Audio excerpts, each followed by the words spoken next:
کتنی تمیز ہے یا نہیں ہے؟ تو یہ جو ملٹی نیشنل کمپنیوں کا ماحول بھی ایسا ہی ہوتا ہے نا, جو بڑی کمپنیاں ہوتی ہیں, بھائی یہ تمہارے باپ کا گھر نہیں ہے, یہ تمیز سے یہاں رہنا, ٹھیک ہے نا. اب کیا ہوا کہ ان کی آواز ہو گئی اونچی. اچھا مجھے پھر اپنی ٹرینیں یاد آ رہی تھی کہ یار ہمارے یہاں کیا ہوتا ہے, کوئی کونی مارتا ہوا جا رہا ہوتا ہے نا ادھر سے, ہے بھائی ایسا ہی ہوتا ہے نا, واش روم جا رہا ہے, پیچھے بیگ جو ہے نا وہ آپ یوں کر کے دیکھ رہے ہیں, آپ کی ناک کو پھوڑتا ہوا جا رہا ہے اس کا بیگ, اس کو پتہ ہی نہیں میرا بیگ کیا کیا گل کھلایا جا رہا ہے پیچھے. پھر کوئی اوپر سے برتھ سے کوئی پوٹلا گرے گا دھڑام سے. ہمارے ایک جاننے والے کا سچا واقعہ ہے, ان کے برتھ پہ نا چھوٹی بچی تھی, وہ پتہ نہیں ٹرین نے زور سے بریک لگائی ہے کیا ہوا ہے, بچی گری نیچے, وہ شکر ہے بندے نے کیچ کر لی اس کو نیچے نا, ورنہ ٹرین میں اس کی ہڈی پسلی ایک ہو گئی تھی. ہماری ٹرینوں کی ٹیکنالوجی دیکھو یار, ایک آدمی ٹرین میں چڑھا, برتھ پہ جا کے سو گیا, ٹرین لاہور جا رہی تھی, اب لاہور میں گئی ہے, دھل دھلا کے واپس آ گئی, اس کی آنکھ کھلی راستے میں, اس نے نیچے والوں سے پوچھا کہاں جا رہے ہیں, انہوں نے کہا ہم تو کراچی جا رہے ہیں. کہہ رہے یار کیا سائنس کی ترقی ہے یار, ایک ہی ٹرین ہے, برتھ لاہور جا رہی ہے, نیچے کی سیٹیں کہاں جا رہی ہیں. سائنس ٹیکنالوجی یا تو ترقی ہو نہیں رہی تھی یا ہوئی ہے تو ہو بھائی اتنی ہو گئی. اچھا خیر, تو وہ مجھے کہتے ہیں کہ میں نے کیا کیا, میں نے, باس نے مجھے کہا کہ آج کے بعد دوبارہ آواز اونچی ہوئی تو چھٹی آپ کی, یہ پہلی دفعہ یہاں ہوا. اس کے بعد 1-1.5-2 سال انہوں نے وہاں جاب کی ہے, کبھی ان کی آواز ڈپریشن اور بلڈ پریشر کے مریض کی آواز کبھی بھی بلند نہیں ہوئی. میں نے اس سے بڑا عبرت حاصل کی. میں نے کہا یار دیکھو وہاں جاب جانے کا خطرہ ہے, باس کے تو احسانات نہیں ہے, وہ تو تمہیں تنخواہ دے رہا ہے تمہیں نچوڑ کے, تمہارے تجربے سے فائدہ اٹھا رہا ہے, خود کروڑوں روپے چھاپ رہا ہے, تمہیں 2 لاکھ 3 لاکھ 4 لاکھ روپے دے رہا ہوگا نا, تم اس پر الٹا احسان کر رہے ہو.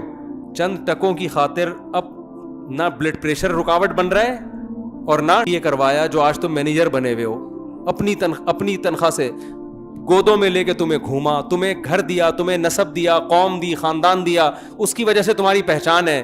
وہ جب تھوڑا سا آڑا ترچھا ہوتا ہے تو آپ کی آواز کیا ہو جاتی ہے, اونچی, اور آپ کہتے ہیں میں ڈپریشن کا مریض ہوں, مجھ سے برداشت نہیں ہوتا.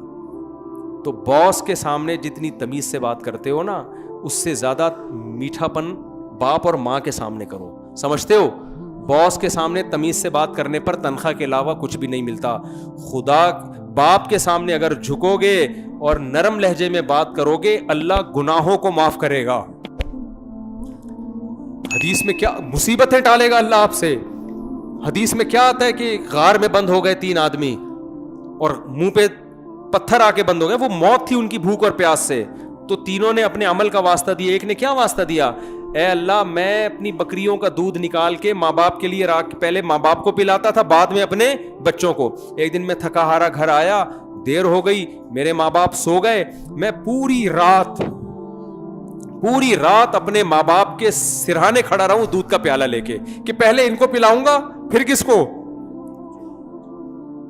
پھر اپنی اولاد کو پوچھو, پہلے ان کو پلاؤں گا میں. اور ان کو اٹھا بھی نہیں رہا کہ نیند خراب نہ ہو. صبح صادق ہوئی ہے, پوری رات کھڑا رہا ہے, پوری رات. ایسی عزت, ایسا اکرام. اس کا نتیجہ کیا نکلا, حدیث میں آتا ہے کہ وہ پتھر جو تھا اللہ کی قدرت سے غار کے سرک گیا وہ پتھر. تو ماں باپ کی خدمت کا آخرت میں اجر بعد میں ملتا ہے, دنیا میں پہلے ملتا ہے. باس کے ساتھ اخلاق سے پیش آنا آپ کی مجبوری ہے, ثواب نہیں ملے گا اس پہ. اصل تو آپ کے اخلاق کا پتہ چلتا ہے بوڑھی ماں اور بوڑھے باپ کے ساتھ کیسے پیش آتے ہو آپ. تو سمجھ میں آ رہی ہے کہ نہیں آ رہی ہے؟ تو بھائی ایک طرف ہو جاؤ, یا تو ادھر یا ادھر. ادھر ہے تو پھر یہ چیزیں ملیں گی, اور پھر اس کا فائدہ آپ کو دنیا میں بھی ہوگا. آپ بھی تو کسی دن بوڑھے ہوگے نا. ایک تو جلدی شادی نہ کرنے کے یہ بہت بڑا سائیڈ افیکٹ یہ آ رہے ہیں کہ پہلے زمانے میں بچوں کی شادیاں جلدی ہوتی تھی, آپ کی جوانی میں بچے جوان ہو گئے, وہ آپ کو اپنے ابا کی خدمت کرتے ہوئے دیکھتے تھے. ہم نے تو یہی دیکھا یار, اپنے رشتہ داروں کو دیکھا ہے اپنے ماں باپ کی کیسے خدمت کر رہے ہیں, تو ہمیں بھی خیال ہوتا ہے اب یہ بوڑھے ہیں ہمیں بھی کرنی ہے ان کی. کریں نہ کریں لیکن احساس کمتری تو ہوتا ہے نا, احساس ذمہ داری تو ہوتا ہے, ایک احساس ندامت تو ہوتا ہے. آپ اتنی جلدی اپنے بچوں کی شادی ایسے ٹائم پہ کراؤ کہ وہ بچے جو ہے نا اپنے باپ کو دیکھیں کہ دادا کی خدمت کیسے ہوتی ہے, دادا کیسے گھر میں حکومت کرتا ہے. دادا بننے سے پہلے ہی فوت ہو جاتے ہیں, آج کل جو میرے پاس جنازے آ رہے ہیں اباؤں کے آ رہے ہیں, دادا کا ایک بھی نہیں آتا, سب اباؤں کے جنازے آ رہے ہیں. اتنی لیٹ شادیاں, پھر وہ دادا بننے سے پہلے ہی مارکیٹ سے کیا ہو رہے ہیں, شارٹ ہو رہے ہیں. تو یہ چیزیں موٹیویشن عملی طور پر ہم نے تو دیکھا ہے نا اپنے بڑوں کو کیسے, یار ہمارے والد نے ہماری دادی کی خدمت کی, ہم تو دیکھتے تھے. مجھے یاد نہیں پڑتا میرے والد نے میری دادی کے سامنے کبھی زندگی میں اونچی آواز میں بات کی ہو. جب تنخواہ ہمارے والد صاحب کی آتی تھی سب سے پہلے ہم دیکھتے تھے لا کے ہماری دادی کو اس میں سے ان کا حصہ دیتے تھے. سب سے پہلے ہم دیکھتے تھے کہ ابا جب گھر میں آئیں گے اماں کے ہاتھ میں بعد میں پیسہ جائے گا, ابا کی اماں کے ہاتھ میں, یعنی ہماری اماں کے ہاتھ میں بعد میں, ہماری دادی کے ہاتھ میں پہلے جاتے تھے پیسے.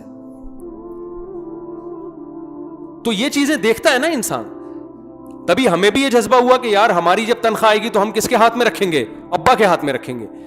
تو یہ چیزیں دیکھ ہی نہیں رہے لوگ. تو یہ بھی سارا واٹ لگ گئی ہے پورے سوسائٹی کی جو ہے نا کلچر کی. تو وجہ اس کی ہے کہ نہ ادھر کے رہے نا, اچھا گورے سے بری چیزیں سیکھ رہے ہیں, اچھی والی پھر بھی نہیں سیکھ رہے. تعریف کرتے ہیں گورا جھوٹ نہیں بولتا, مسلمان وہاں جا کے دبا کے جھوٹ بولتے ہیں. صحیح ہے نا. اور گورا جو ہے وہ ٹریفک کے قوانین کی پابندی کرتا ہے, ٹریفک کے قوانین میں گورے کو فالو نہیں کیا جاتا. گورا ٹیکس دیتا ہے, ٹیکس نہیں دیا جاتا. یہ ساری چیزیں مانتے ہیں. گند سارا وہاں سے لے لیا ہم نے. گورا پیتا ہے, یونیورسٹیوں میں پینے پلانے کا کیا ہے. گورا گرل فرینڈ رکھتا ہے, گرل فرینڈ یہاں بھی رکھی جا رہی ہے. گورا ابا کو نہیں مانتا, ہمارے یہاں بھی. تو گورا ابا لیس ہو گیا ہے. ابا کے حقوق کی وہاں بات ہو ہی نہیں سکتی نا. اب گوروں کو آپ بیان کرو ابا کے, وہ کہیں گے بھائی 2-4 لوگوں کے ابا ہیں وہ سائڈ پہ ہو جائیں, باسوں کے تو ہے ہی نہیں. تو وہ تو اس سے بڑے مسائل کھڑے ہو گئے ہیں. کسی کے ابا ہیں, کسی کے ابا فری ہو گئے ہیں وہ لوگ. تو یہ بڑے حساب کتاب چل رہے ہیں. تو میرے بھائی آپ ایک طرف ہو جاؤ, خدا کی قسم دنیا میں سکون ملے گا, کیونکہ نبی نے فرمایا ایمان کی مٹھاس وہ شخص چکھ لے گا جو دل سے ایمان کو قبول کر لے, اس کو اسلام میں مزہ آنا شروع ہو جائے گا. تو اسلام بڑا مزے کا مذہب ہے اگر دل و جان سے اس کو گلے سے لگا ہوا. اگر آدھے تیتر آدھے بٹیرو تو ٹینشن کے علاوہ کچھ بھی حاصل نہیں ہوگا. تو جو خواتین بیان سن رہی ہیں ان سے بھی کہتا ہوں ایک دفعہ دل و جان سے اسلام کو گلے لگا لو, اور آپ سے بھی کہتا ہوں ایک دفعہ دل و جان سے کشتیاں جلا کے اسلام کو, طارق بن زیاد نے کشتیاں جلا دی تھی نا کہ یار اب واپسی کا آپشن ختم کر دیا, اب تو لڑنا ہی ہے, جب مرنا ہی ہے تو پھر جنگ جیت کے جائیں گے ہم, ٹھیک ہے نا, کیونکہ وہاں بھی پیچھے دریا ہے مریں گے. تو یہ کشتیاں جلا کے اسلام میں داخل ہو. سمجھتے ہو کہ نہیں سمجھتے؟ اللہ سمجھنے کی عمل کی توفیق عطا فرمائے.